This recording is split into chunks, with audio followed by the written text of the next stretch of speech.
Good morning, good afternoon, good evening dear friends, कैसे हैं आप सब लोग। स्वागत है आप लोगों का एक और दिन में, एक और वीडियो में। और आप देखेंगे मेरी fast track immigration success story इस वीडियो में। फिर देखेंगे हम स्टेप बाय स्टेप डेमो के किस तरीके से इसे अप्लाई किया जाता है और कौन कौन से डॉक्यूमेंट्स की जरूरत पड़ती है, सब कुछ इस वीडियो में।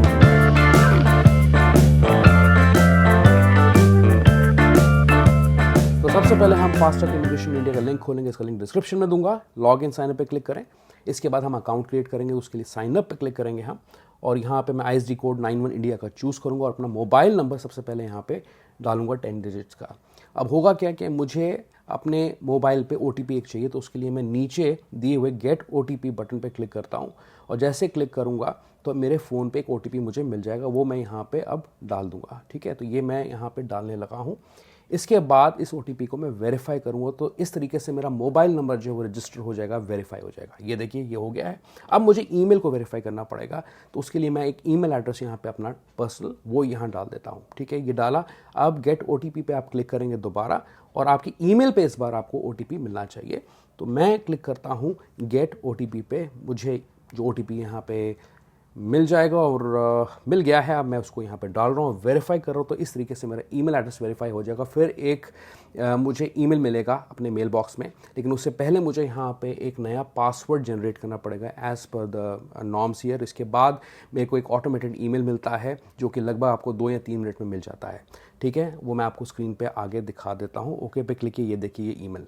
ठीक है, मुझे मिल गया है, एक्नॉलेज कर लिया उन्होंने। अब मैं करता हूँ लॉगिन अपने क्रेडेंशियल्स के साथ। मैंने ईमेल एड्रेस डाला, पासवर्ड डाला, कैप्चर डाला और लॉगिन कर लिया। इसके बाद 3 ऑप्शंस आते हैं, तो अगर मेरी एप्लीकेशन पेंडिंग है तो उनमें से कोई भी 3 ऑप्शन मैं चूज़ कर सकता हूँ, जैसे कि आप यहाँ पे देख सकते हैं। लेकिन अभी जो है फिलहाल मैं अप्लाई ऑनलाइन पे क्लिक करता हूँ, क्योंकि मैं पहली बार अपनी एप्लीकेशन को सबमिट करने लगा हूँ। नेशनैलिटी मेरे केस में इंडियन रहेगी, not foreign holding OCI card, और मेरा पासपोर्ट रहेगा ऑर्डनरी। और जैसे मैं क्लिक करता हूँ ऑर्डनरी पे, तो ये फॉर्म बड़ा सा खुल के आता है, जो कि सारी डिटेल्स मेरे पासपोर्ट पे ऑलरेडी दी हैं, बस मुझे यहाँ पे डालनी है। तो जो एग्जैक्टली आपके पासपोर्ट पे दिया है वो आप यहाँ पे डाल लें। अगर आपका एड्रेस डिफरेंट है, तो एड्रेस मतलब पासपोर्ट का डिफरेंट और आपका करंट एड्रेस डिफरेंट है, तो उसके लिए आप एड्रेस प्रूफ लगा सकते हैं, कोई दिक्कत नहीं है। तो अपना first name, last name, date of birth और बाकी सारी डिटेल्स मैंने डालनी, जैसे आप देख सकते हैं। और यहाँ पे मुझे अपना पासपोर्ट नंबर नीचे डालना है। जो पासपोर्ट टाइप है आपका वो ECNR मोस्टली केसेस में रहेगा, लेकिन उससे पहले मुझे यहाँ पे पासपोर्ट की जो इशू डेट है, एक्सपायरी डेट है, वो डालनी है, जो कि पासपोर्ट पे ही दी होती है। तो वो मैंने फटाफट से यहाँ पे देख के डाल लेता हूँ। एक सेकेंड, ये देखिए मैंने यहाँ पे चूज़ कर लिया है एक्सपायरी डेट। और अब मैं चूज़ करूँगा अपने केस में ECNR, मोस्टली ECNR ही होगा। और यहाँ पे do you have any other kind of passport, any other passport, no, तो मेरे केस में नो रहेगा। और नीचे मैं रेजिडेंशियल एड्रेस जो अपना है as per given in the passport वो डाल दूंगा। ये मैंने यहाँ पे डाल दिया है, लेकिन ये डिफरेंट है, तो मैं जो डॉक्यूमेंट अपलोड करूँगा एड्रेस प्रूफ के लिए, वो मेरा यूटिलिटी बिल होगा, जो कि करंट एड्रेस का होगा। चलिए, सेव एंड कंटिन्यू पे क्लिक किया, तो अपनी जो चेंजेस हैं और जो आपने डाला है वो सब प्रीव्यू कर सकते हैं आप इस तरीके से। और सबमिट पे क्लिक करेंगे हम।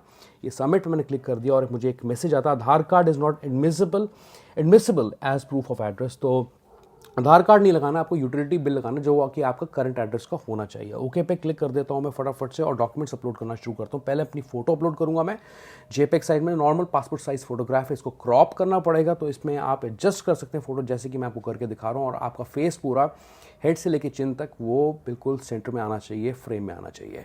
क्रॉप पे क्लिक करते हैं और प्रीव्यू कर सकते हो, राइट साइड पे चेंजेस सेव कर लिया।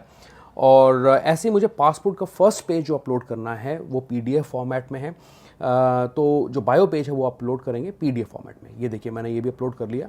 अपलोड पे क्लिक करेंगे और यहाँ राइट साइड पे प्रीव्यू भी कर सकते हैं जो आपने फाइल अपलोड की है। अब मैं पासपोर्ट का जो अपना लास्ट पेज है, जो कि एड्रेस पेज है, वो भी यहाँ पे अपलोड कर देता हूँ। तो यहाँ पे मैंने क्लिक किया और मैं चूज़ करता हूँ सेकंड स्क्रीनशॉट, यानी PDF सॉरी, एंड अपलोड पे क्लिक कर देते हैं।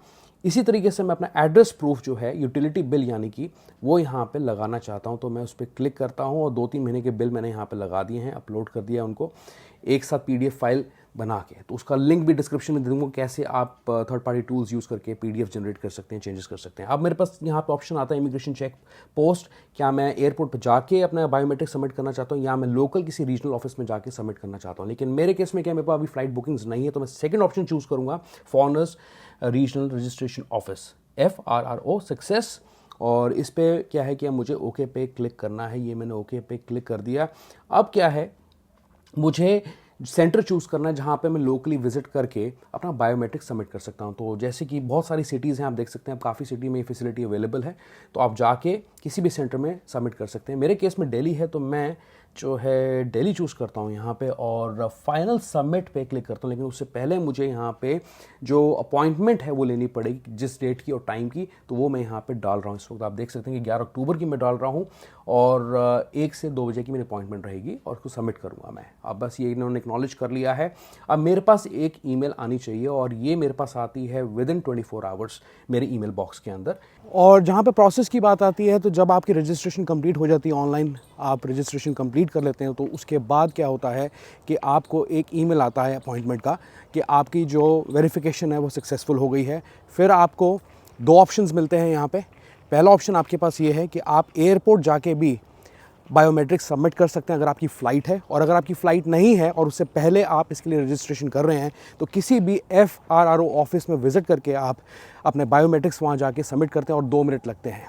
मान लीजिए अगर आपकी पासपोर्ट की वैलिडिटी जो है वो 4 साल की रह गई है, लेकिन ये जो सर्विस है बाय डिफ़ॉल्ट आपको 5 साल के लिए मिलती है, तो आपका जो फास्ट ट्रैक इमिग्रेशन सर्विस है वो सिर्फ 4 साल के लिए एक्टिवेट रहेगा, जब तक आपके पासपोर्ट की वैलिडिटी है। इन्होंने स्पेशली मुझे कहा था। फास्ट ट्रैक इमिग्रेशन अभी तक काफ़ी सक्सेसफुल रहा है, क्योंकि यहाँ पे 3 से 4 हज़ार एप्लीकेशंस पर डे आ रही हैं, तो आपको ज़्यादा वेट नहीं करना चाहिए। जल्दी से जाके आप रजिस्टर करें इसके लिए और कन्वीनियंटली एयरपोर्ट पे इमिग्रेशन को क्लियर करें। और बायोमेट्रिक्स देने के बाद मेरा फास्ट ट्रैक इमिग्रेशन अप्रूव हुआ 5 घंटे में। ऑलराइट, अगर आपको ये वीडियो अच्छी लगी हो तो इस वीडियो को लाइक करें, चैनल को सब्सक्राइब करें और इस वीडियो को शेयर जरूर करें अपने फ्रेंड्स और फैमिली के साथ। I see you once again, good bye, take care.